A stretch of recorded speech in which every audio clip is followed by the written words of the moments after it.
Olá, pessoal! Bom, dadas as recomendações de isolamento social, estou enviando para vocês este vídeo em substituição ao seminário que eu apresentaria em aula. O tema é sobre uma das ameaças às florestas tropicais, as mudanças climáticas. Inicialmente, uma rápida contextualização acerca das florestas tropicais. Esse mapa mostra a distribuição das florestas tropicais no mundo. As características que, em geral, essas florestas apresentam em comum são altas temperaturas, alta precipitação e solos pobres. Embora elas juntas somem apenas cerca de 7% da área do globo, acumulam 50% da biodiversidade. Além disso, atuam na composição da atmosfera e regulam o clima global. Estocam CO2 e também são importantes no ciclo da água, especialmente por meio do fenômeno dos rios voadores. A floresta amazônica, então, maior floresta tropical do mundo, desempenha um papel vital no clima do planeta Terra. O que são as mudanças climáticas? São mudanças no conjunto das características da atmosfera durante um certo período de tempo em um determinado local e que implicam na temperatura, na quantidade de chuvas, na umidade do ar e etc. Essas mudanças são naturais e ocorrem na Terra desde sempre. Esse gráfico mostra no eixo Y a oscilação da temperatura global e no eixo X a passagem do tempo geológico, abarcando todo o Faterozoico, isto é, os últimos 542 milhões de anos na Terra. Podemos observar que existe uma tendência na diminuição da temperatura. Mas então a Terra está esfriando? Durante muito tempo acreditava-se que sim, que a Terra estava esfriando. Porém, à luz de novos indícios, percebeu-se que na verdade a Terra está aquecendo. Essa animação mostra os dados de modelos climáticos desenvolvidos pela NASA.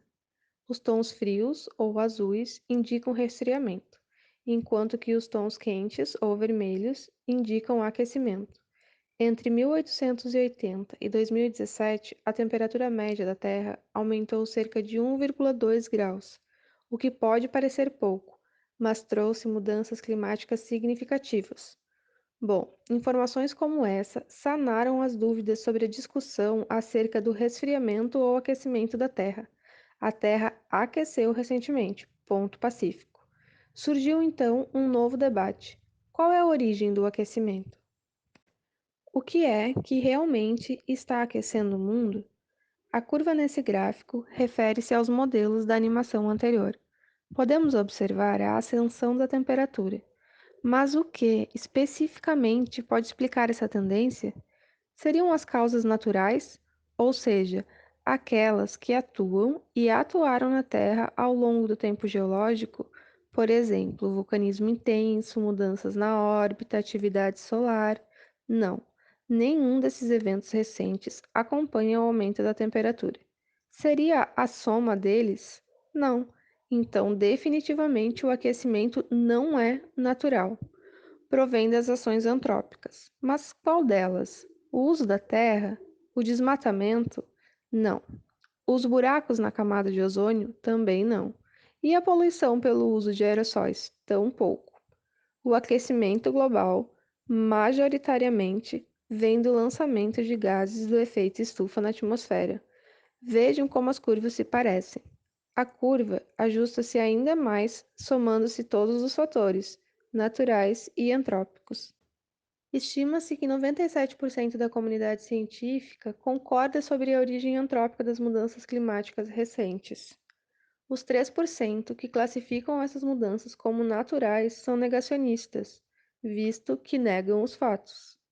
São, em sua maioria, geólogos e não por acaso muitos deles estão ligados à indústria do petróleo. Isto porque a principal causa das mudanças climáticas é a queima dos combustíveis fósseis, que estiveram aprisionados milhões de anos nas rochas. A nossa atmosfera possui uma relação dos isótopos de carbono 13 e 12, que é dada pela emissão de CO2 de todos os processos, naturais e antrópicos. Atualmente, o CO2 é o principal gás de efeito estufa e seu consequente aquecimento global. No gráfico à esquerda, podemos observar o aumento da liberação de CO2 na atmosfera, e no gráfico à direita, o que se observa é uma queda do isótopo de carbono 13 nessa atmosfera. Nada mais além da queima de combustíveis fósseis poderia explicar essa queda, porque as causas naturais e antrópicas de liberação de CO2 na atmosfera têm uma relação isotópica inversa, com mais carbono 13 do que 12. A quarentena que parou a segunda maior potência econômica mundial pelo Covid-19 reduziu em 25% as emissões de CO2. Podemos observar no mapa as regiões com altas emissões em janeiro e a redução em fevereiro, o que não salva o mundo do aquecimento global, mas traz mais uma prova de sua ligação à atividade humana. De acordo com um relatório sobre o estado das florestas no mundo, publicado pela FAO em 2018, o desmatamento é a segunda maior causa das mudanças climáticas. Isso porque é responsável por aproximadamente 20% da emissão dos gases do efeito estufa. Na prática, quais são os efeitos das mudanças climáticas? São inúmeros. Podemos observar um exemplo neste gráfico. O derretimento das calotas polares está agora 6 vezes maior do que era na década de 90. A tendência é que prossiga o aumento da temperatura na Terra pelo padrão de consumo desenfreado da humanidade. Nossas atitudes colocam em risco a continuidade da vida como a conhecemos. Bom, mas e como tudo isso afeta as florestas tropicais? O artigo sugerido pela professora traz algumas contribuições a essa problemática. Fala sobre a composição da floresta amazônica em resposta às mudanças climáticas. O artigo foi publicado em 2018 pela Adriane Schivel-Milbert e colaboradores. Foram muitos colaboradores, todos esses na imagem. Pesquisadoras e pesquisadores de diversas instituições em diferentes países. Para o estudo, foram utilizados dados de 106 parcelas de florestas monitoradas continuamente entre 1985 e 2015. As informações foram retiradas desse banco de dados florestais. Os pesquisadores utilizaram como critério analisar o comportamento de árvores e palmeiras com DAP, ou seja, o diâmetro na altura do peito, maior ou igual a 10 centímetros, como no exemplo da foto. As bolinhas verdes no mapa mostram a localização dessas 106 parcelas de monitoramento florestal da Amazônia utilizadas na pesquisa. Materiais e métodos. Esse primeiro retângulo cinza representa uma parcela num dado tempo zero. Já o retângulo à direita é a mesma parcela quando monitorada no tempo T1. Em geral, as parcelas estudadas apresentam cerca de 1,25 hectare de área e 2,8 anos de intervalo entre censos. Bom, a parcela no tempo zero apresenta uma determinada comunidade florestal. No levantamento florístico, foram consideradas todas as árvores e palmeiras com DAP maior do que 10 centímetros. Na revisita à parcela, foram contabilizados como perda os indivíduos mortos. Também foram contabilizados os ganhos, por meio do crescimento, e os ganhos relativos àqueles indivíduos recrutados, que no censo anterior eram pequenos, mas que no novo censo já apresentam DAP maior do que 10 centímetros. Assim, a área basal refere-se à comunidade florestal que se manteve desde o censo anterior, somando os ganhos no novo censo, ou seja, somando o quanto essa comunidade cresceu e somando também os recrutas. Já a dinâmica florestal refere-se à diferença entre o que a comunidade ganhou e perdeu entre um censo e outro. Os resultados serão apresentados de acordo com esses conceitos. Os dados climáticos foram extraídos deste banco de dados. Eles calcularam o balanço hídrico por meio de uma conta simples, a precipitação menos a evapotranspiração. A evapotranspiração, por sua vez, é extraída da combinação de fatores de temperatura, cobertura de nuvens e pressão de vapor. Embora possa parecer contraditório, o CO2 responsável pelo aumento da temperatura global a curto prazo pode ser bom para a fotossíntese das florestas, mas a longo prazo as consequências podem ser devastadoras. Acredita-se que, sob altas concentrações de CO2, as plantas podem aumentar sua eficiência no uso da água, com menos água sendo necessária por unidade de carbono fixada.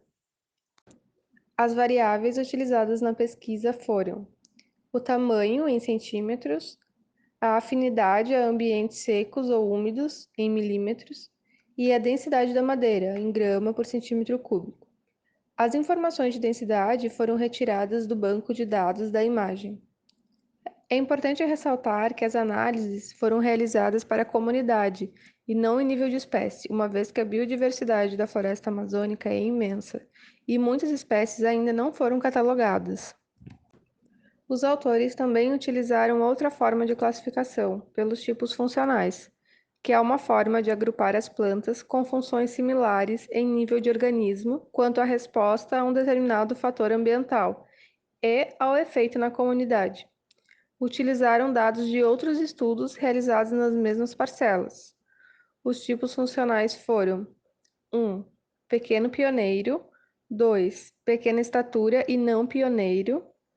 3. Pioneiro alto. E 4. Alto e não pioneiro. Os principais objetivos da pesquisa foram: identificar as tendências de mudanças funcionais na composição das comunidades e a sua relação com as mudanças climáticas. Investigar a influência de grupos taxonômicos nessas mudanças funcionais, bem como a tendência da abundância de famílias e espécies, e identificar quais gêneros contribuem mais para as alterações funcionais significativas.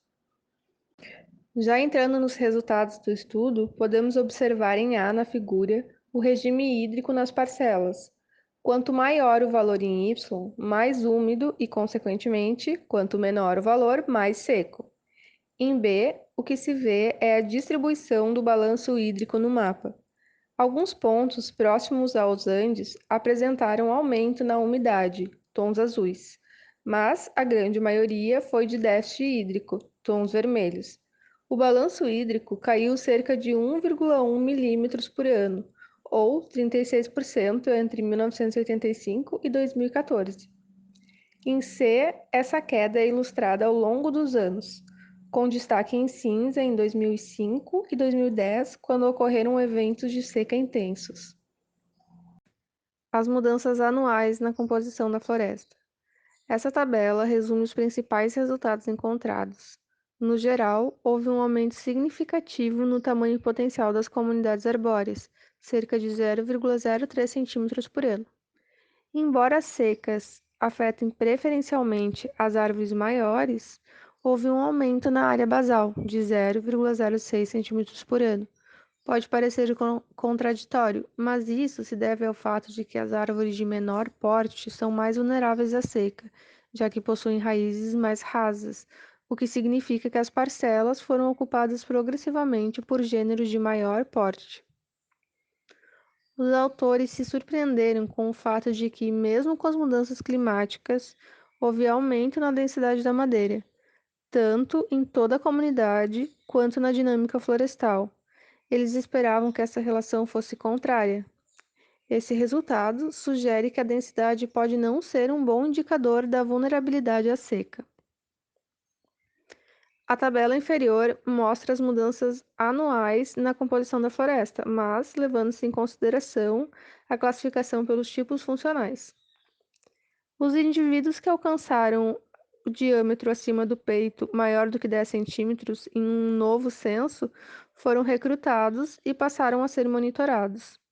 Os recrutas mais abundantes registrados foram aqueles com afinidade às condições mais secas, enquanto que a afinidade ao déficit hídrico se tornou significativamente mais negativa, em 45 milímetros por ano, ou 0,3% ao ano.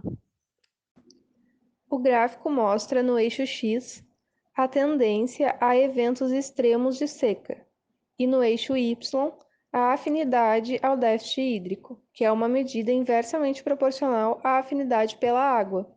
Quanto maior essa afinidade ao déficit hídrico, menor a afinidade às condições secas. Proporcionalmente, quanto menor a afinidade ao déficit hídrico, maior a afinidade às condições úmidas.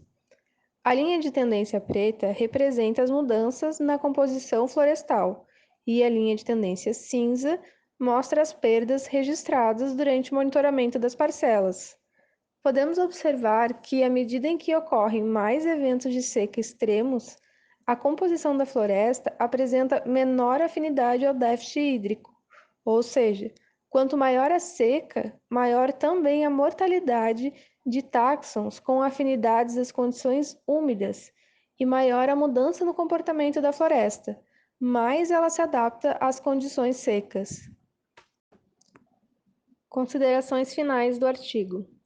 As mudanças florísticas foram consistentes com as mudanças funcionais. Os autores observaram o aumento da abundância relativa dos gêneros com afinidade à condição seca e a redução com afinidade à condição úmida.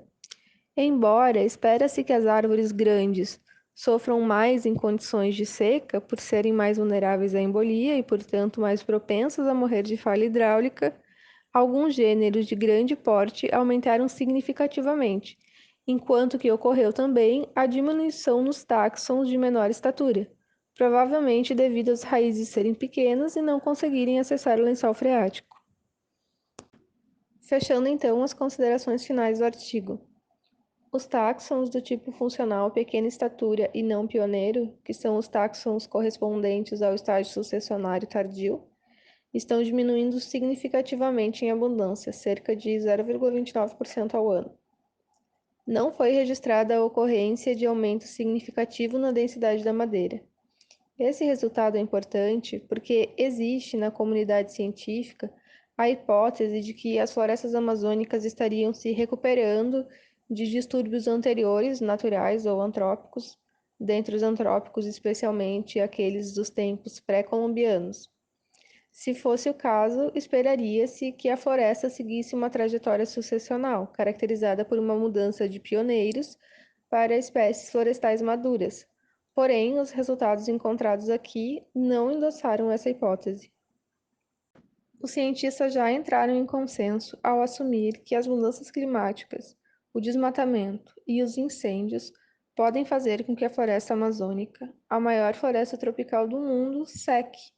A grande questão é descobrir em quanto tempo isso pode acontecer. A resposta para isso jamais será dada negando-se a ciência ou fazendo arminha para passar, porque não é assim que se resolve uma questão tão delicada quanto essa. Nesses tempos sombrios, precisamos rever os nossos conceitos de consumo e de comunidade. Felizmente, existem muitas pessoas engajadas e dedicadas ao enfrentamento dessas grandes questões. É isso, pessoal. Muito obrigada por assistirem até aqui.